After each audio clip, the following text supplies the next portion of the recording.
Sabar ya coach, tetap semangat. Kualifikasi Piala Asia U20 2025 Indra Syafri coret Wilber Jardim ternyata karena tak kunjung datang.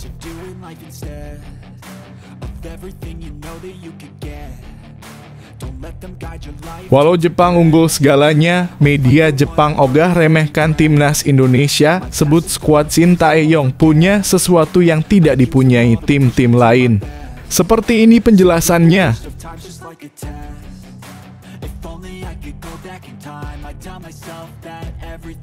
Dua pekan usai lawan timnas Indonesia, Graham Arnold Godbey, ex-back Liga Inggris ditunjuk jadi pelatih baru Australia.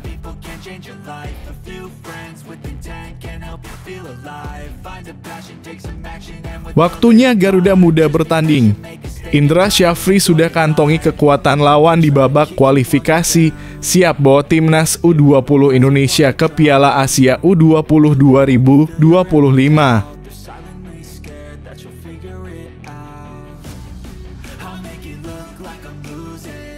Sandy Walsh bongkar perilaku kocak bintang Manchester City Nathan Ake saat jadi rekan sekamar di timnas U17 Belanda.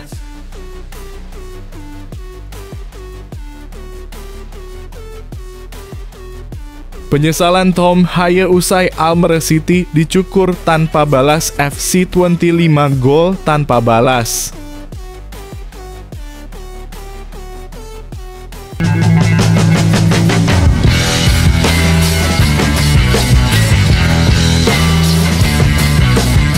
Sebelum kita lanjut ke berita terlengkapnya, alangkah mulianya bagi kalian untuk tekan tombol like dan yang belum subscribe, tolong subscribe channel ini.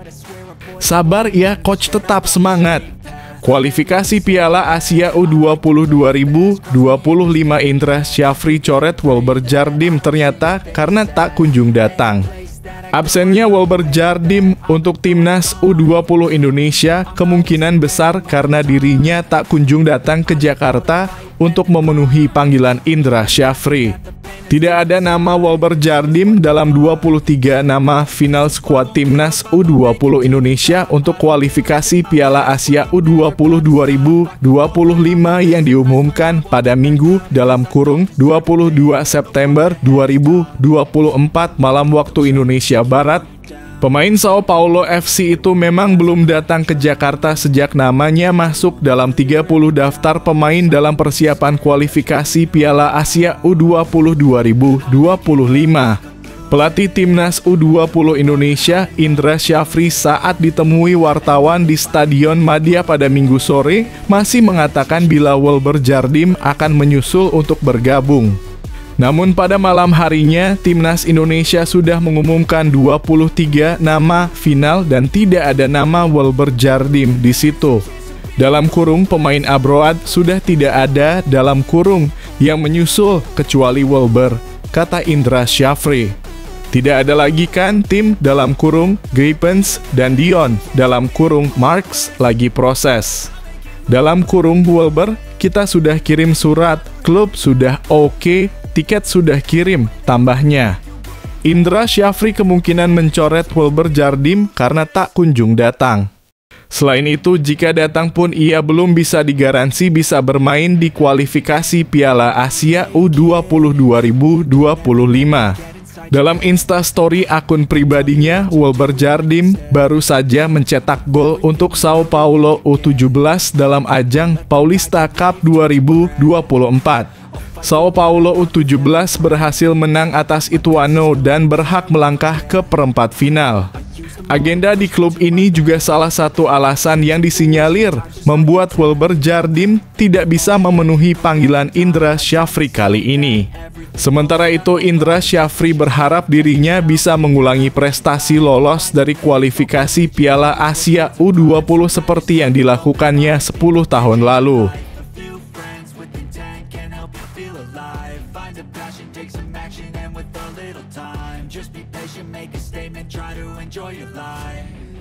Try to kick you while you're down.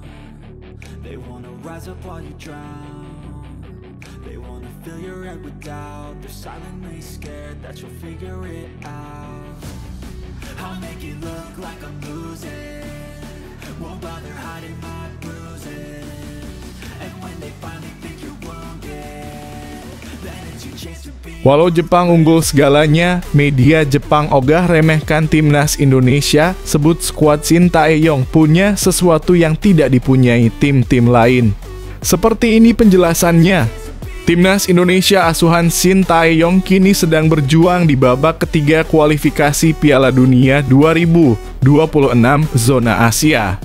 Tergabung di grup C, Timnas Indonesia harus bersaing dengan Australia, Arab Saudi, Cina, Bahrain, dan Jepang.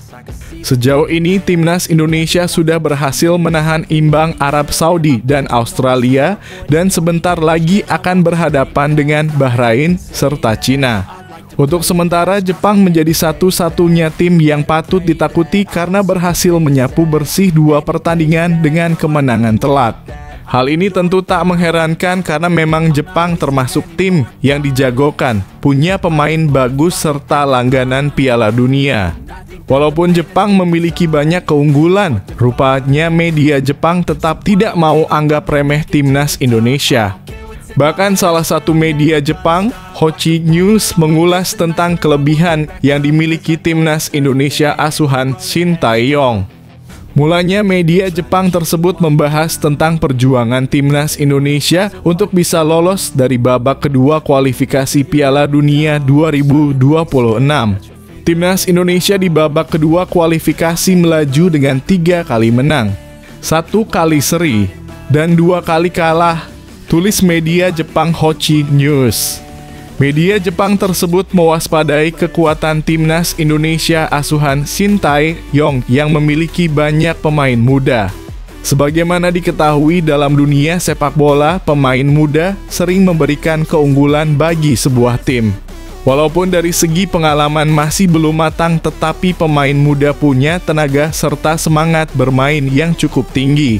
Timnas yang dipimpin oleh pelatih Shin Tae-yong yang juga pernah melatih timnas Korea memiliki banyak pemain berusia awal 20-an, tulis media Jepang Hochi News. Kehadiran pemain muda inilah yang membuat media Jepang khawatir negaranya tak bisa menyapu bersih kemenangan di babak ketiga ini, walau pada akhirnya Jepang tetap bisa lolos ke Piala Dunia. Pertandingan timnas Indonesia melawan Jepang masih akan berlangsung pada 15 November mendatang. Walau terdengar sulit, bukan tidak mungkin timnas Indonesia menggagalkan upaya Jepang untuk mengamankan seluruh kemenangan di grup C ini.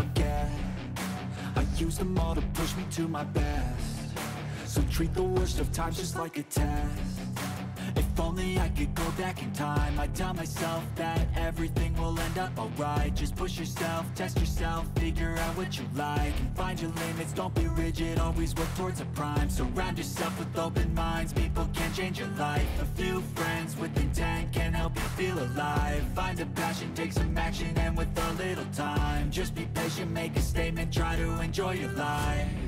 They'll try to kick you while you're down. 2 pekan usai lawan timnas Indonesia, Graham Arnold Gatbey, ex-bek Liga Inggris, ditunjuk jadi pelatih baru Australia. Federasi Sepak Bola Australia menunjuk Tony Popovich sebagai juru taktik baru The Socceroos Oz.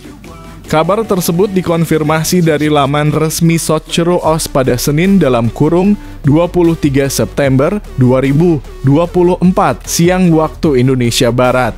Popovich ditunjuk untuk menggantikan Graham Arnold yang baru saja mengundurkan diri dari kursi pelatih Australia.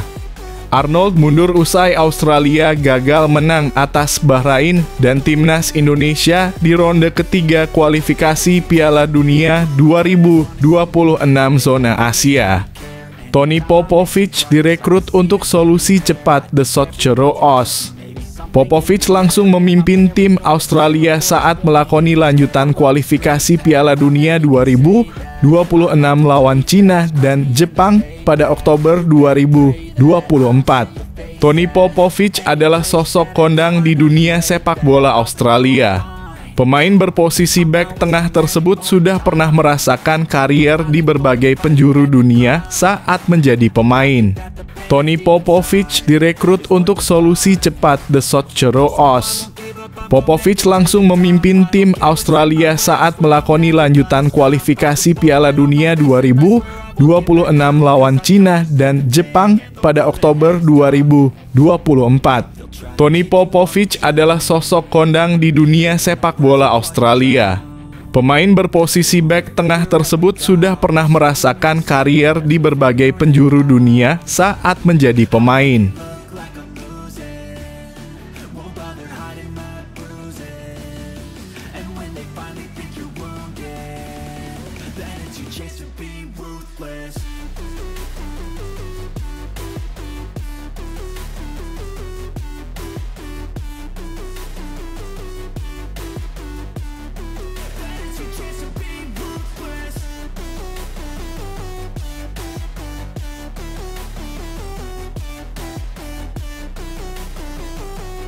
Waktunya Garuda Muda bertanding. Indra Syafri sudah kantongi kekuatan lawan di babak kualifikasi, siap bawa timnas U20 Indonesia ke Piala Asia U20 2025. Pelatih timnas U20 Indonesia, Indra Syafri, angkat bicara soal kekuatan lawan di babak kualifikasi Piala Asia U20 2025. Garuda Nusantara bakal satu grup dengan Yaman, Maladewa, dan Timor Leste di babak kualifikasi. Grup F kualifikasi Piala Asia U20 2025 bakal digelar pada 25 hingga 29 September 2024 di Stadion Madia Glora Bung Karno, Jakarta. Timnas U20 Indonesia bakal menghadapi Maladewa pada 25 September 2024. 2 hari kemudian, tim asuhan Indra Syafri bakal bertemu lawan Timor Leste. Di laga penutup, Jens Raven dan kolega bakal menantang Yaman pada 29 September 2024. Indra Syafri mengaku anak asuhnya sudah melakukan persiapan maksimal sebelum melakoni kualifikasi Piala Asia U20 2025. Timnas U20 Indonesia sudah melalui persiapan dalam Seoul Earth on Us 2024 lawan Argentina, Thailand, dan Korea Selatan. Indra Syafri sudah mengantongi kekuatan 3 lawan di babak kualifikasi. Pelatih berusia 61 tahun tersebut sudah mempersiapkan strategi yang pas untuk menghadapi 3 lawan berbeda. Terakhir, semua pertandingan 2 pertandingan terakhir yang dilakoni oleh tim-tim calon lawan kita, ujar Indra Syafri. Sudah kita dapatkan dan tim pemenangan dari saya sudah beri masukan. Dan saya respons dengan game plan yang tepat untuk melawan mereka. Di mana tanggal 25 lawan Maladewa, tanggal 27 lawan Timor Leste, dan lawan Yaman terakhir tanggal 29 lanjutnya. Berdasarkan kekuatan di atas kertas, timnas U20 Indonesia lebih diunggulkan dari 3 lawannya. Meski begitu, Indra Syafri tetap meminta anak asuhnya tak terlena. Pelatih berusia 61 tahun tersebut meminta para pemain harus terus fokus. Selain itu, Indra Syafri meminta anak asuhnya tidak meremehkan kekuatan lawan. Semua kita selalu bicara pada pemain, ujar Indra Syafri. Kita harus fokus, serius siapapun lawannya.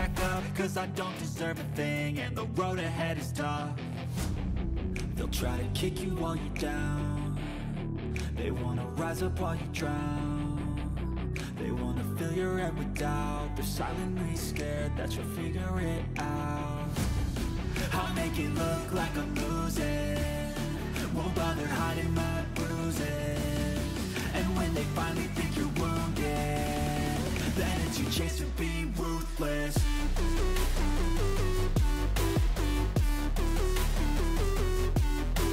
Sandy Walsh bongkar perilaku kocak bintang Manchester City Nathan Ake saat jadi rekan sekamar di timnas U17 Belanda. Bek Cafe Mechelen, Sandy Walsh memutar ulang ingatannya kembali saat masih membela timnas U17 Belanda. Pemain 29 tahun tersebut jadi bagian timnas U17 Belanda saat tampil di Piala Eropa U17 2012 di Slovenia. Saat itu timnas U17 Belanda diperkuat sejumlah bintang seperti Richard Libazor, Jorrit Hendricks, Tony Vilhena, hingga Nathan Ake. Dalam tim tersebut juga ada nama Tom Haye yang saat ini jadi rekan setim Sandy Walsh di timnas Indonesia. Belanda tampil impresif pada turnamen tersebut usai keluar jadi juara. Sandy Walsh dan kolega mengalahkan Jerman via adu penalti di partai puncak. Sandy Walsh menceritakan pengalamannya saat bergabung dengan timnas U17 Belanda. Saat itu dia menjadi teman sekamar dari Nathan Ake. Dirinya mengaku punya cerita kocak soal back yang kini memperkuat Manchester City tersebut. Dirinya mengaku punya cerita kocak soal back yang kini memperkuat Manchester City tersebut. Menurutnya, Nathan Ake pernah menirukan gerakan yang ada dalam film karate. Aksi kocak tersebut dilakukan pada jam 1 dini hari usai melakoni sebuah pertandingan bersama timnas U17 Belanda. Hal tersebut dilakukan usai Sandy Walsh sebagai rekan sekamar juga tidak bisa tidur. Yang saya ingat dari Nathan Ake adalah saat kita lagi nonton film, ujar Sandy Walsh. Kayaknya kami menyaksikan film karate dan ada momen di mana Nathan Ake berdiri dan dia mulai gerakan-gerakan dalam kurung karate. Gerakan-gerakan berkelahi semacamnya di jam 1 pagi setelah pertandingan. Dan di posisi kita tidak bisa tidur. Dan saya kayak, aduh ini orang, dan saya melihatnya melakukan gerakan karate dan sebagainya. Dan saya kayak, ini orang aneh juga ya. Di tengah malam juga. Dan itu seperti pertama kalinya kami satu ruangan bersama. Tapi sekarang dia sudah lebih hebat, lanjutnya. Nathan Ake langsung menjadi sensasi usai main di turnamen tersebut.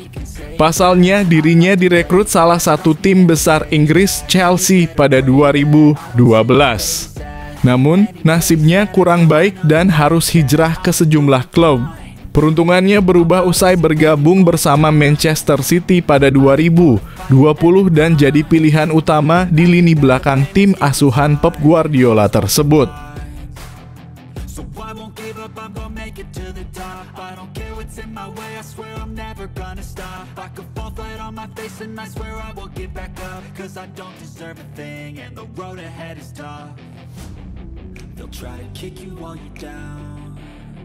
They wanna rise up while you drown. They wanna fill your head with doubt. They're silently scared that you'll figure it out. I'll make it look like I'm losing. Penyesalan Tom Haye usai Almere City dicukur tanpa balas, FC 25 gol tanpa balas.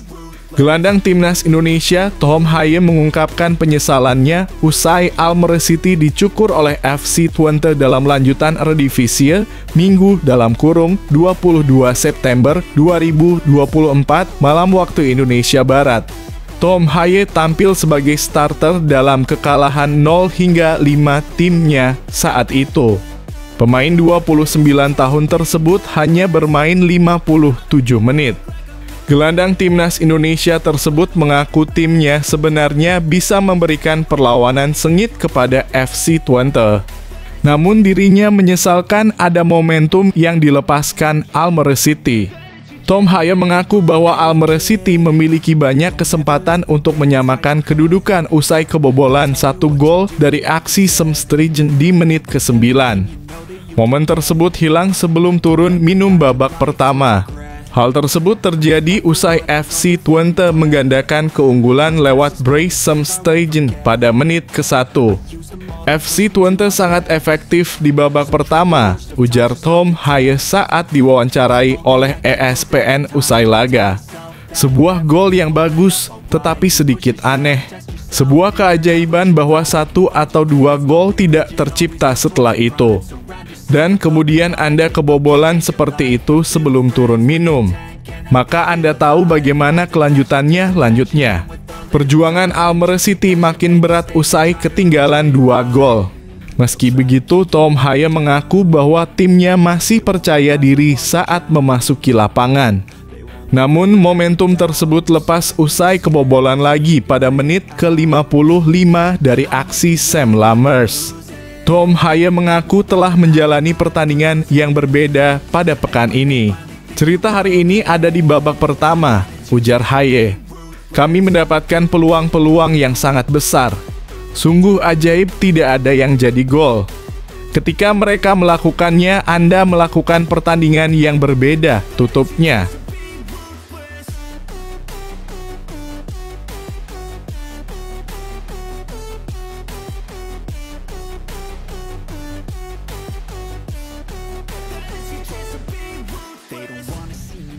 They don't wanna see me care. Anytime I make some progress, I can see that they compare. I think everyone's against me, maybe something in the air. Am I paranoid? I swear a void is forming and they're scared. I walk a straight path, not many can say that. I like to play fast, cross me and there's payback. You better pray that I don't see your face at.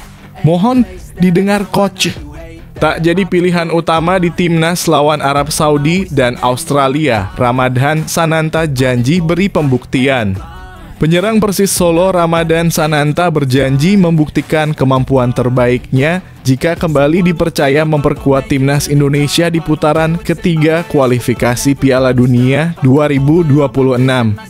Ramadhan Sananta belum mencatat menit bermain bersama tim nasional pada putaran ketiga kualifikasi Piala Dunia 2026. Penyerang berusia 21 tahun itu hanya duduk di bangku cadangan ketika Indonesia melawan Arab Saudi pada 5 September 2024. Pelatih timnas Indonesia Sintayong lebih memilih Ragnar Oratmangoen yang tak tergantikan dalam dua laga awal grup C. Bahkan nama Sananta tidak ada dalam line up timnas ketika menjamu Australia di Stadion Utama Gelora Bung Karno (SUGBK) Jakarta Selasa (10 September 2024). Padahal Sananta telah menunjukkan ketajamannya di Piala Presiden 2024. Ia menjadi top scorer ajang pramusim tersebut dengan torehan 3 gol untuk Persis Solo. Baru-baru ini Sananta kembali menunjukkan ketajamannya bersama Laskar Sambernyawa. Ia menyumbang 1 gol ketika Persis melibas Madura United dengan skor 4-0 di Stadion Manahan, Solo Jumat (13 September 2024. Statistik tersebut berbanding terbalik dengan penyerang yang lebih dipilih Sintayong seperti Rafael Struijk dan Ragnar Oratmangoen. Struijk belum mencetak gol saat memperkuat ADO Den Haag sampai kini hijrah ke Brisbane Roar. Sedangkan Ragnar belum merasakan menit bermain bersama FC Dender di Liga Belgia. Saat ditanya soal belum jadi pilihan di timnas, Sananta mengaku legowo dengan keputusan STY. Ia berjanji akan membuktikan kemampuan terbaiknya jika dipercaya main untuk tim Merah Putih. Ya, yang penting saya harus sabar aja. Mungkin saya kalau dikasih kesempatan saya membuktikan itu semua untuk semuanya, ucap Sananta.